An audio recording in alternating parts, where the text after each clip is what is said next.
So మొత్తంగా RTC కార్మికులు సమ్మెబాట పట్టిన నేపథ్యంలో ఎక్కడి బస్సులు అక్కడికే పరిమితమైన క్రమంలో ప్రయాణికులు తీవ్ర ఇబ్బందులు ఎదుర్కొంటున్నారు. అయితే ప్రజెంట్ మహబూబ్ నగర్ లో సిచ్యువేషన్ ఎలా ఉంది అందించేందుకు మా ప్రతినిధి శంకర్ సిద్ధంగా ఉన్నారు. లైవ్ లో జాయిన్ అయ్యేందుకు శంకర్, చెప్పండి. ఇప్పటి వరకు కూడా 32 డిమాండ్లతో కార్మికులు అయితే ఆర్టీసీ జేఏసీ కావచ్చు ప్రభుత్వం ముందుకు రావడం జరిగింది. అయితే చర్చలు విఫలమైన నేపథ్యంలో ఇవాళ తెల్లవారుజాము నుంచి సమ్మెబాట పట్టారు. ప్రజెంట్ అక్కడ సిచ్యువేషన్ ఎలా ఉంది శంకర్? ప్రస్తుతం ఇప్పటికే తెలంగాణ రాష్ట్ర వ్యాప్తంగా ఆర్టీసీ జేఏసీ సమ్మెకు పిలుపునిచ్చింది. మొత్తంగా అర్ధరాత్రి నుంచి కూడా బస్సులన్నీ కూడా నిలిచిపోయాయి. ఉమ్మడి పాలమూరు జిల్లా వ్యాప్తంగా మొత్తం 10 డిపోలకు సంబంధించి మొత్తం 840 బస్సులు కూడా మొత్తం కూడా పూర్తిగా డిపోకు పరిమితమైనటువంటి పరిస్థితి కనిపిస్తుంది. ప్రస్తుతం మనం ఉన్నపర్తి బస్ డిపో దగ్గర ఉన్నాము. జిల్లాకు సంబంధించి ఉన్నపర్తి బస్ డిపో దగ్గర ఉన్నాము. ఇక దీనికి సంబంధించి ఆర్టీసీ జేఏసీ నాయకులంతా కూడా అర్ధరాత్రి నుంచే ఈ పూర్తిగా బస్సులను లోపలికి పరిమితం చేసి వాళ్ళు రోడ్డుపైకి వచ్చారు. పూర్తిగా ప్రభుత్వం తమ డిమాండ్లను నెరవేర్చేంత వరకు కూడా సమ్మెను విరమించలేదంటూ కూడా చెప్తున్నటువంటి పరిస్థితి. వాళ్ళు నినాదాలు చేస్తున్నారు. మొత్తంగా వాళ్ళు చూడొచ్చు, జేఏసీ ఇప్పటికే పూర్తి స్థాయిలో 32 డిమాండ్లను ప్రభుత్వం ముందర ఉంచింది. కానీ ప్రభుత్వం దాన్ని పక్కదారి పట్టిస్తూ పూర్తిగా ఆర్టీసీ జేఏసీని విస్మరిస్తున్నట్టు చెప్తున్నారు. ప్రస్తుతం మన దగ్గర సంఘాలకు సంబంధించినటువంటి నాయకులు కూడా ఉన్నారు. అన్న, ఏంటి మీ డిమాండ్ ఏంటి? అంటే ఇప్పటికీ 4 వారాల గడువు అడిగింది, కానీ సమ్మెకు దిగడంతో ఒక్కసారిగా ప్రజలు కూడా ఇబ్బంది పడుతున్నారంటూ ప్రభుత్వం చెప్తుంది. ఏం చెప్పాలనుకుంటున్నారు? ఈరోజు సమ్మెను మేము అకస్మాత్తుగా సమ్మెలోకి వెళ్ళలేదు. దాదాపు ప్రభుత్వం వచ్చినప్పుడు మాకు డిమాండ్ మాకు హామీలు ఇచ్చింది. మేము ప్రభుత్వంలో అధికారంలోకి వచ్చినామంటే ఆర్టీసీ కార్మికులను ప్రభుత్వం విలీనం చేస్తాం, కొత్త బస్సులు కొనుగోలు చేస్తాం, కొత్తగా ఆర్టీసీలో ఉద్యోగాలు వేస్తాం, పెంచిన పనిభారం తగ్గిస్తాం, మీకు వేతన 2021 కానీ 2020 పే స్కేల్ను త్వరలో చేస్తామని చెప్పి ప్రభుత్వం హామీ ఇచ్చింది. ప్రభుత్వం ఇచ్చిన హామీలను మేము ఈరోజు డిమాండ్ రూపకంగా ముందులో పెట్టడం జరిగింది. కొత్తగా గొంతమ్మ కోరికలు ఏది కోరడం లేదు. ప్రధానంగా ఆర్టీసీ ఉండాలని మేము ఆర్టీసీ సంరక్షణ ప్రధాన డిమాండ్. మా డిమాండ్లో ఒకవైపు వేతన సవరణ ప్రధాన డిమాండ్ అయితే, ఒకవైపు ఆర్టీసీ ఉండాలని కోరుకుంటున్నాం. అది మా ప్రధాన డిమాండ్. ముఖ్యంగా ప్రభుత్వము మాకు సంబంధం లేకుండా ఎలక్ట్రికల్ వెహికల్ తెచ్చి ఆర్టీసీ డ్రైవర్ కానీ, ఆర్టీసీ కండక్టర్ కానీ, ఆర్టీసీ మెకానిక్ కానీ, ఆర్టీసీ అధికారులకు ఎలాంటి ఆజమాయిషం లేని ప్రైవేట్ ఎలక్ట్రికల్ వెహికల్ తీసుకొస్తుంది. ఆ విధానాన్ని దీనికి పంపాలని ఒకవైపు డిమాండ్ చేస్తూ, అదేవిధంగా 2021, 2025 4 ఏళ్ళకి ఒకసారి ఆర్టీసీలో వేతన సవరణ ఉంటుంది. ఇప్పటికీ 2 పే స్కేల్స్ పెండింగ్ లో ఉన్నాయి. గతంలో ఆర్టీసీ పుట్టినప్పటి నుంచి నేను దాదాపు 30 సంవత్సరాల సర్వీస్ కాలం ఉంది ఇక్కడ. నాకు దాదాపు ఎన్నడూ కూడా ఒక వేతన సవరణ పెండింగ్ లో ఉంటుంది. అది 2 సంవత్సరాలు చేస్తుంది. కానీ ఈ ప్రభుత్వం వచ్చిన తర్వాత గత ప్రభుత్వం, ఈ ప్రభుత్వం 2 కూడా మొండి వైఖరితో 2 PRCలకు పెండింగ్ లో పెట్టింది.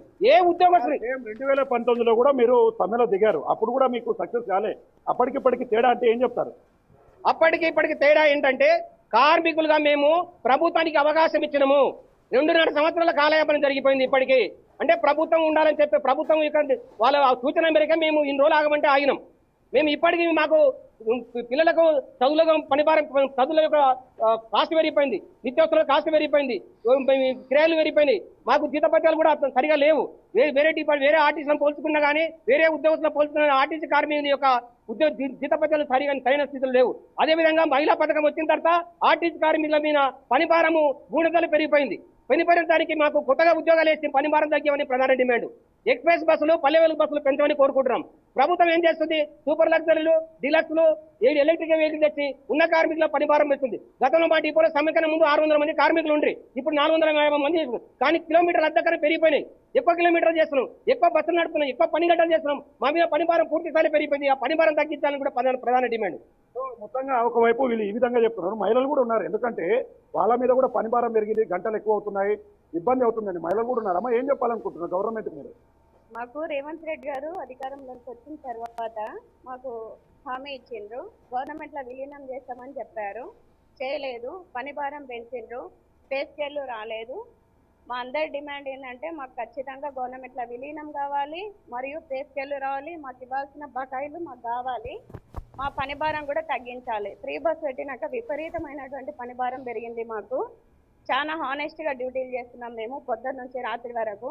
ఇంట్లో పిల్లల్ని సంసారం వదులుకొని ఇక్కడ బస్సులోనే పని చేస్తున్నాం. ఇంత పనిభారం చేస్తున్నా కూడా మా యొక్క కార్మికుల మీద సానుకూలంగా స్పందిస్తలేదు ఈ గవర్నమెంట్. మా యాజమాన్యం కానీ మరియు గవర్నమెంట్ కానీ మా మీద సానుకూలంగా స్పందించాలని మేమందరం కూడా ఐక్యంగా కోరుకుంటున్నాం. సో ప్రస్తుత మొత్తం 10 డిపోలు ఉన్నాయి. 840 బస్సు డిపోలకే పరిమితమయ్యాయి. ఇప్పటికే దీన్ని ఆసరాగా చేసుకొని ప్రైవేట్ వాహనాలకు కూడా డిమాండ్ పెరిగే అవకాశం ఉంది. ప్రయాణికులంతా ఇక్కట్లు పడుతున్నారు. ప్రభుత్వం ఒకవైపు దీని మీద ప్రత్యామ్నాయమైనటువంటి ఏర్పాట్లు చేస్తామని చెప్తున్నప్పటికీ చాలా ఇబ్బందికరమైనటువంటి సిచ్యువేషన్ ఉండొచ్చు. మొత్తంగా ఈ సమ్మె ఎప్పటి వరకు అంటే మొత్తంగా జేఏసీ ఇప్పటికీ ఒక కమిటీని కూడా వేసింది, ఐఏఎస్ కమిటీని కూడా వేసింది. ఆ కమిటీకి కూడా కొంత టైం ఇవ్వాలని కోరుతున్నారు. అలాంటి టైంలో ఈ సమ్మె ఎంతవరకు వాస్తవం అంటే ఏం చెప్తారు? వాళ్ళు ఐఏఎస్ కమిటీ వాళ్ళు 4 వారాలు అడిగింది, ఓకే. కానీ మేము గత 2.5 సంవత్సరాల సంది దీని మీద కమిటీ వేసుకుంటారా ఏం చేసుకుంటారో మేము నోటీస్ ఇచ్చుకుంటూనే వచ్చినాం. ఆ 2.5 సంవత్సరాలు సంధించకుండా మళ్ళీ ఈరోజు 4 వారాలంటే మా కార్మికులు దానికి సిద్ధంగా లేరు. 4 వారాలంటే నెల వరకు మమ్మల్ని ఏమో చేస్తారు. నెలల లోపల మమ్మల్ని ఉద్యోగాలు తీసేస్తారా, ఉద్యోగాలు ఉంచుతారా మాకే తెలియదు.